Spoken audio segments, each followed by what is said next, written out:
Hey, good afternoon, Mia. Leonard here. Just wanted to make this video so that you have some ideas on my recommendations for your website's marketing. Now, just a heads up, this is a pretty long video, but I do cover several areas, and I hope at the end of this video you have some ideas or some value add that can really help with your marketing. So first, I'm going to start with your actual website. I know Steve introduced us as kind of just SEO, but I'm going to go over everything. So for your website, I'm going to talk about user experience. So how you can kind of redesign the website and just make it easier and for people and potential patients to use. So first things first, I'm going to start with the header. So first off, I want this number to be much bigger. Just to give you an idea, see how big this number is here? That's kind of what you want to go for. You want to make that, probably the most noticeable thing when someone lands on your page. And I would actually move that over to the right. So have something like call us and then have your number. I think that would be really helpful. Right under that, I will have your email address, or you can have a separate part that says email us at your email address. Now, I have a few other things that I want to talk about with your email, but just make it bigger and stand out more, because right now it kind of blends in with the rest of the text here in the header. Now, for your address, it's up to you. Typically this isn't in the header section. I think it's fine if you just added it here at the bottom and then maybe just add a map that shows your address. It's really up to you, but I would say maybe remove it just so that these other things could stand out more. Now, this trust badge, I think it's very good that you have it. Excuse me, but I think it could be better placed somewhere further down the page. And that's my tips for the header. Now for this section, a few things. So first, let's make your logo much bigger so that the text in the logo doesn't compete with what's here. This is your branding. This is what you want to stand out in this section. So definitely make the logo bigger.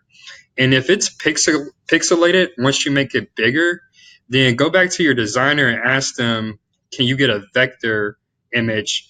That way you can resize it the way you want, and there won't be any issues with it, the quality decreasing. The second thing for your navigation, this is really important. So kind of how you have it here on the right.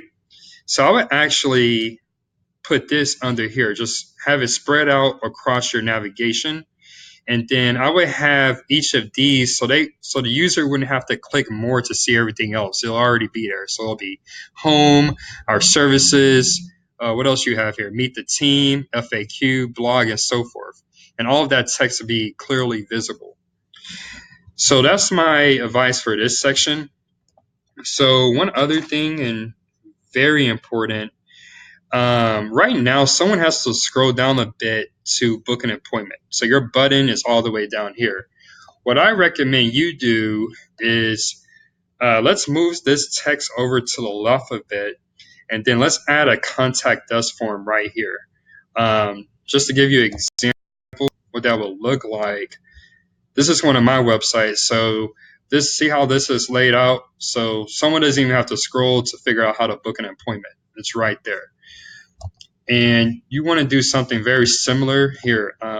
So I would say maybe just ask for the main information, name, email, phone number, and maybe a reason. You have like a drop down on why they're contacting you, and have that go directly to your email address. So they don't even have to go to your contact us page to submit some information to you. So definitely let's add that here on the right hand side. And so kind of just scrolling a little further down your page, once you have them, I would definitely replace these stock images with images of you and your partner, and if possible, your patients and you working with them. It definitely just makes your site more authentic. And, a big part of kind of your website is making you look trustworthy and credible. And having some real images here will help with that. I'm just referencing my list here to make sure I don't miss anything. Okay, so trust. So like I mentioned, that trust badge, very good. If you have any other associations or organizations that you're affiliated with, definitely add those. But we might want to add those somewhere down here. So they're immediately visible, but it's not taking up space here in the header. Also, for your email, I highly suggest that you get an email with your domain name in it. So something like mia@hcspeechpath.com instead of the Gmail account. Just makes you look more professional. And, some people might wonder why you have a Gmail account. I work with some people, that's one of the first things they do. And since you already have a domain name, I'm not sure who you bought it through. It's just as simple as going in there and setting up an email account. And then you might want to just sync it to your Gmail so that if you do still use the Gmail account, you can still send as mia@hcspeechpath.com. So definitely want to do that. And then add some testimonials to the first page here, if you have them. So testimonials, I know for different medical specialties, it's against the law to post them. But if that's not the case, then definitely post them as soon as possible. And you also want to get some testimonials going here on your what's called your Google My Business page. So just to show you what that is, yeah, here it goes. So have people review you here because it's definitely why people click in Google. So that's your home page. Now going to your FAQ page. So I really like the idea of this. It's great to answer people's questions. You can definitely format this in a way that's more SEO friendly.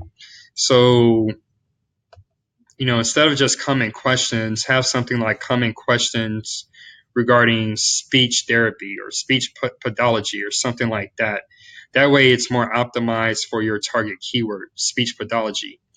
For these, I'm not sure. I didn't see this in the back-end code, but yeah, maybe I missed it.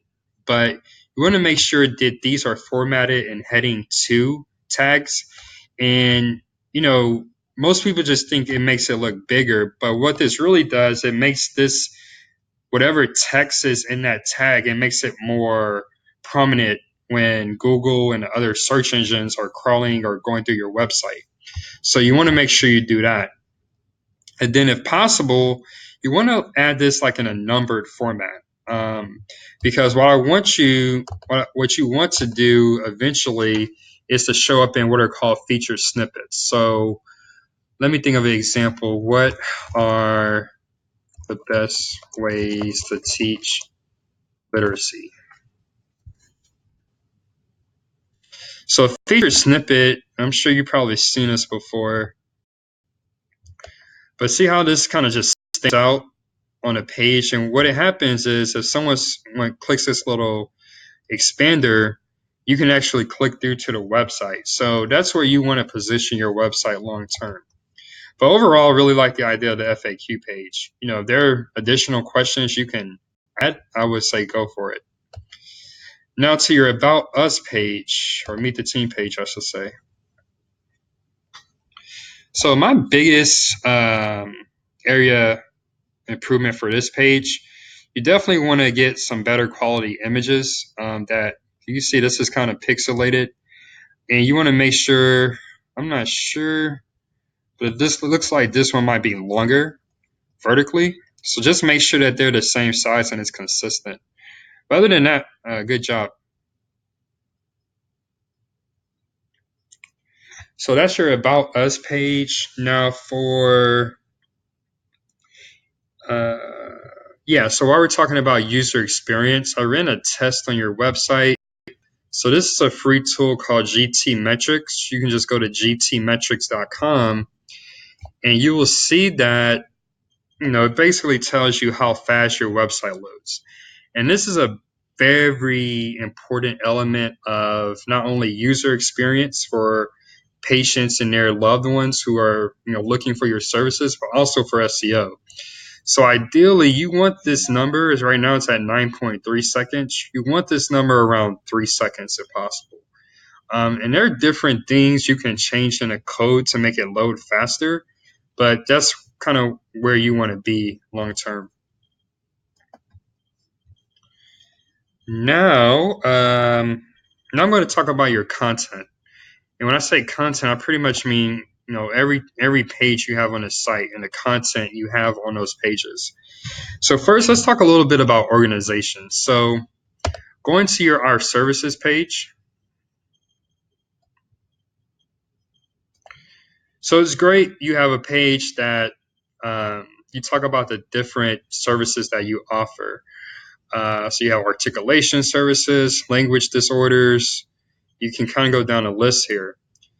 So what I recommend you do, instead of having these all combined on one page, you have articulation, have a specific articulation disorder page, have a specific language disorder page. And even under that, I'm sure there are other disorders that kind of fall under that language disorder umbrella.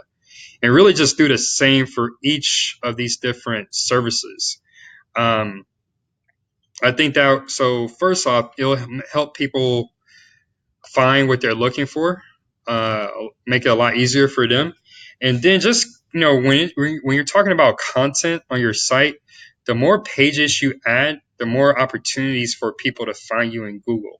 And that's really important because right now when Google looks at this page, okay, they you can tell it's about speech therapy services. That's what is in your page title.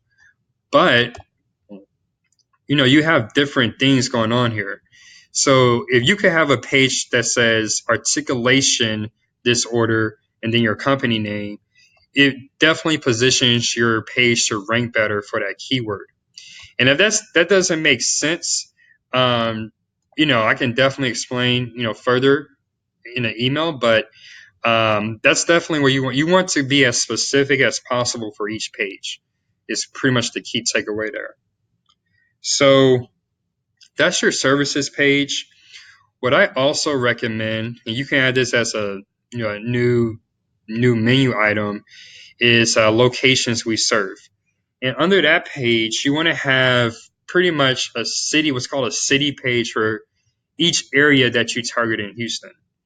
So I'll show you a quick map of Houston area. So you're over there in Bel Air. So I would definitely recommend a Bel Air. So it'll be like a Bel Air speech therapist page. But you also want to have a page for Missouri City, a page for Sugar Land, a page for Katy. And basically the idea here is Houston is a big city. And you're going against a lot of different speech pathology clinics, and there's a lot of competition. When you kind of drill this down to specific areas in the city, not only are you making yourself more relevant for people searching in that area, but you're also cutting down the competition. And I'll just give you a quick example. So I Googled for, Houston speech pathologist. And you can see there's 864,000 results. Now let's do a search for Katy speech pathologist. There are less results, 621,000. But if we just scroll down here a bit, about a fifth search result, I already see things coming up for Houston. So what that tells me is that there isn't nearly as much competition for that area. You can probably say the same for any, specific suburb or area in Houston. So definitely highly recommend you add those city pages. And pretty much how this would work is you would have a Katy speech therapist page or speech pathologist page, and you would talk directly to people in Katy. So you might want to mention certain schools or certain aspects about that community that wouldn't be the same for Bel Air or wouldn't be the same for Sugar Land. So definitely recommend that. And just kind of one last thing on that. So let's say someone was looking for a speech pathologist in Katy.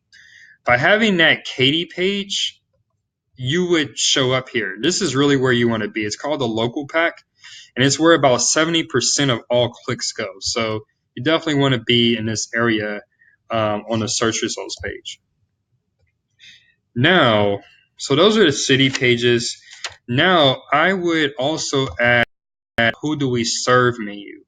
And under that menu, I would focus on each of your customer, your client segments. So, and this is actually a question I have for you. So I imagine parents can come to you directly if they know that their child has some type of speech impediment, but you also may get referrals from schools. So maybe a school counselor or a school nurse, they're looking for to refer a few of their students. So you might have someone like that. You also might have someone who is looking for help for their parent. Maybe they're an adult and they care for their older parents. So what I'm getting at is you want to have a page for each of what those are called customer avatars. And on each of those pages, you want to talk to their pain points. So if I have a child who has a speech impediment and I'm looking for this service for my child, my pain points and my concerns might be very different for the school nurse who might be looking for these services, or for, if I'm an adult and I have a parent who's a senior, I'm looking for those. And even, I'm sure I'm missing some there, but the idea there is you want to talk directly to your client's pain points, and that's going to do what's called help them convert better. So make them more likely to give you a call or to book an appointment. So hope that's clear. If not, obviously you can ask. And then finally, for your content, I'm going to take a look at your blog. So I see that you had a blog last month. That's great. But your last blog was in October.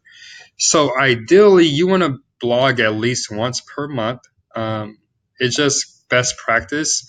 And I understand you're a business owner, you're serving your clients. You might just not have time to do it every month or even every few months.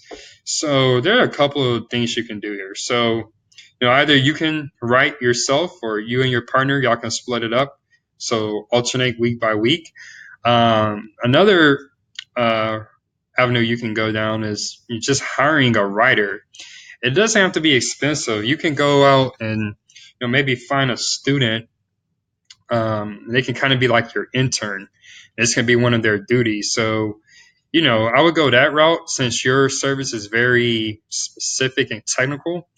And the value add for you, you're getting content. You don't have to pay full-time prices for it.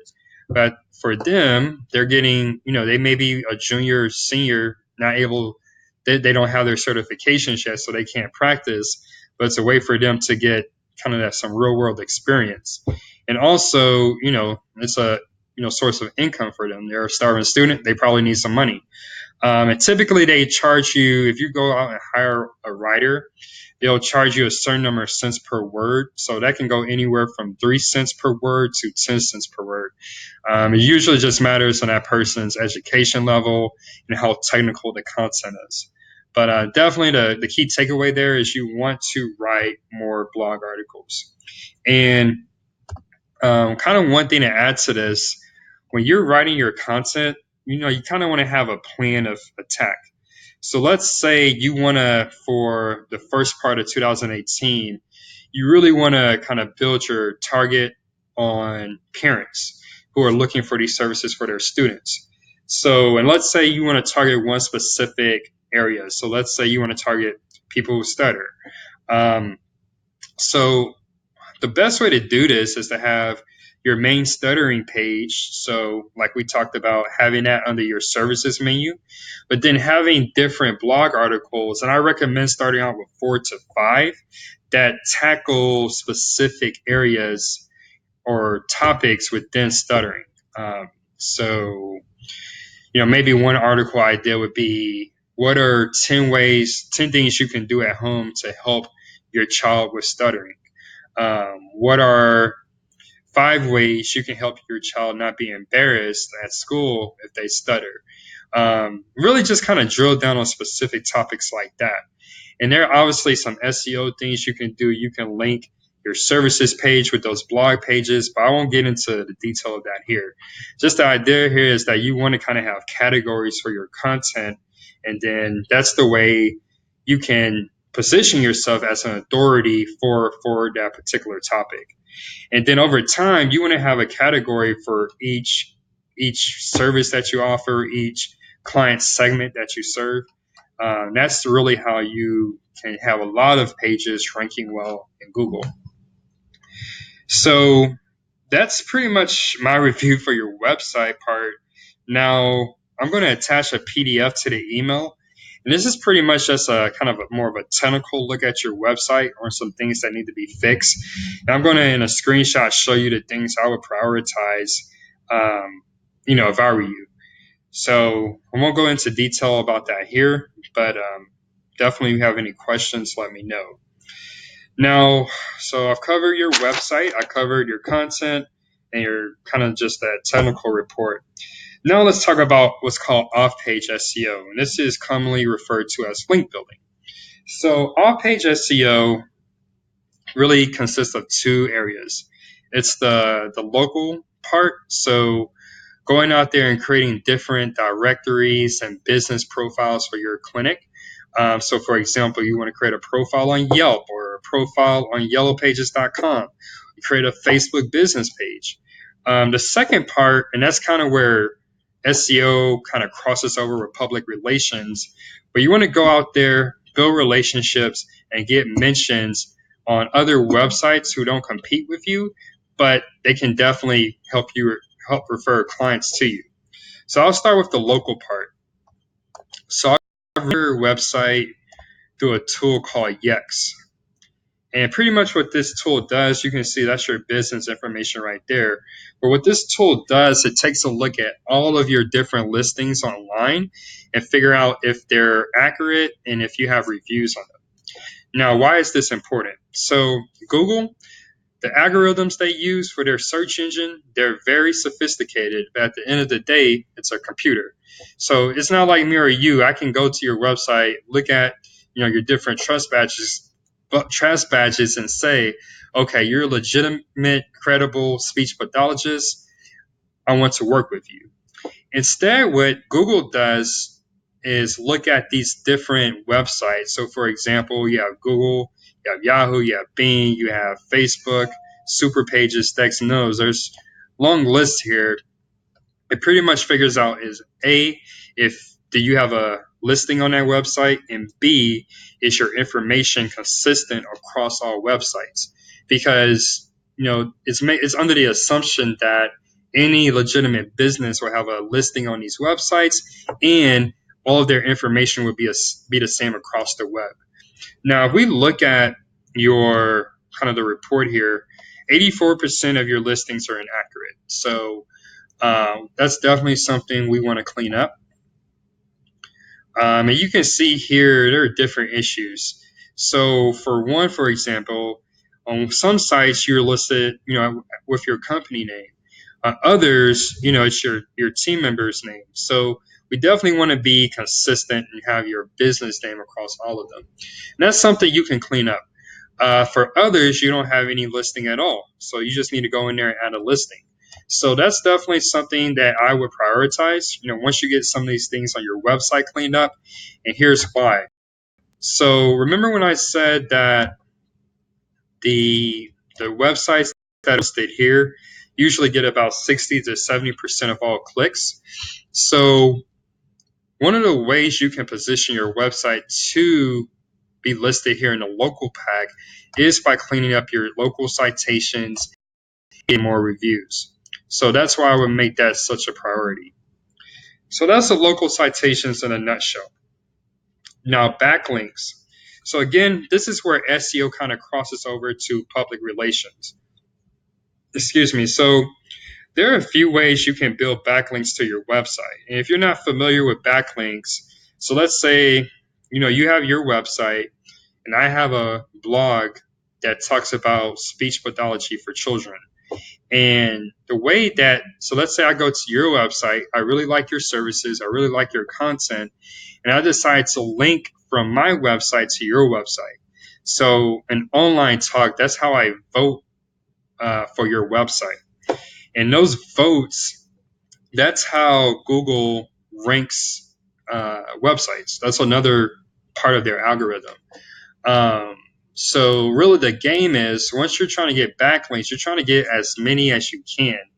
But they have to be high quality and they have to be relevant. Now, if I had a website about twerking, for example, it wouldn't make much sense for me to link to your website because your website has nothing to do with twerking. But you want to go out there and, if their website's about speech pathology, about any of those different services that you offer, and you can even go more general. There's websites about that cater to adults that care for their parents. That would be a good opportunity. But you want to find ways where you can either create content to post on their website and they link back to you, or you can provide some type of helpful resource for them to link back to. And that would be like a resource, what's called a resource page. So I won't go in too much into detail there, but I can help you find some good candidates for you to do that outreach on. And you can email them, you can call them and say, hey, I'm Mia Bro, I'm a speech pathologist based in Houston, and this is the type of value that I can offer your readers who read your blog or your website. And that's the game, trying to get that backlink. Now, I'll share with you a couple of other resources in the email that you can look at later. One of them is called Help a Reporter Out, where basically reporters, they send out requests for information. So I'm sure you read news stories where the reporter, they might quote an expert. And I'm sure, there are reporters out there who write about speech impediments or speech issues or swallowing issues, and they need a quote from an expert to finish their story. Well, that's where you come in. You can provide that expert that quote, or your team, your coworker, she can provide that quote, and that's a backlink back to your website. Another way is through interviews. So I'm going to provide a link to a service. Basically, they do the outreach part for you, and really all you have to do is show up for the interview, and that's a great way to get referrals back to your business. And then finally, and this is not something you have to do today, but one way that I've had success with building backlinks is to start a scholarship. So pretty much what this will look like, you would create a separate page on your website, and it would say Our Scholarship. And basically, you can target, have it only target people or students who are living with speech impediments or, something like that. And it could be very simple, $500 scholarship for high school seniors. And pretty much you can post it on different university websites. Now, the value in that is you're offering value up front. And so people are a lot more likely to link back to you. The second thing is .edu. If you look at any university, usually their website is in .edu. And that's very important because those domains are very powerful. So you could have a backlink from my Rinky Think blog. Okay, it might have some value, but it's nothing like having a backlink from, a university website. And that's really important. That quality piece is very important there. So just an idea I'm throwing out there. Obviously not something you have to do right now, but long term, not only does it help with your SEO strategy, but it helps you kind of just build your brand awareness. And, people like people who give back or like companies who give back. So definitely something to think about there. And so that's SEO. A few other things I want to go over. So your social media. So I see that you have a Facebook business page and you have an Instagram page. I would definitely add a LinkedIn company page to that mix because, again, people might come across you on LinkedIn. And that would be another great way to get people back to your website. And once you have that LinkedIn company page, add a logo here that links to it. And, of course, once you start getting your blogging process more regulated, definitely share your blog articles on your social media pages. That's really where you see the value of blogging. 20% of content marketing is writing a blog. 80% of it's promotion. So definitely you want to incorporate social media into your blogging strategy. So that's pretty much it for social media. Email marketing, very important. Probably not something you want to do right away. Probably want to clean up some of these things on your website first. But let's say, I have a child and they have a speech impediment.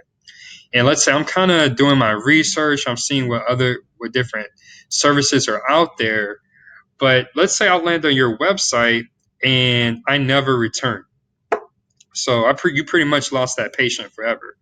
So one way you can kind of keep that communication going is by getting them to give you their email address. And basically, what you want to do is offer them something of value. So kind of, again, thinking that I'm a parent, maybe you want to give them a tips list on how to work with a child who stutters. Just a quick PDF tips list that they can read in 5 minutes, but they're going to say, hey, these ladies really know what they're talking about. Maybe I'll give them a call. We can book an appointment or something. So definitely you want to grab that email. Now, how do you grab the email? So first, you can do what's called a pop-up. So when someone lands on your website, something pops up and it asks them for their name and email. And there are different ways you can do that, but here are two of my favorites. So first, you can have it where if they scroll down a certain percentage on the page, it'll pop up with that. So they're kind of interested, and you want to make sure you capture that, get that information before they leave your page forever. So that's one way. That's probably my favorite way to do it. A second way is, you can do what's called an exit intent pop-up. So you can actually tell when someone is about to leave your website. They'll scroll into this area, then they'll finally hit the X button over here. So before they do that, it'll pop up and say, hey, check out my top 10 list for working with a child who stutters. And that's one way you can get that email.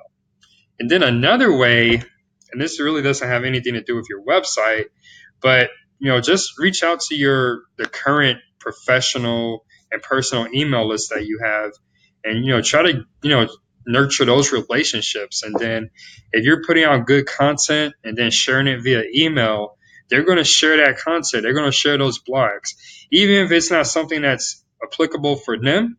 They're going to share it with someone who they know is going through that situation. So definitely leverage your current network. So that's email marketing. Now, AdWords, my next one, I want to go into AdWords. Basically, if you ever, maybe this isn't a good one. Let's do Dennis Houston.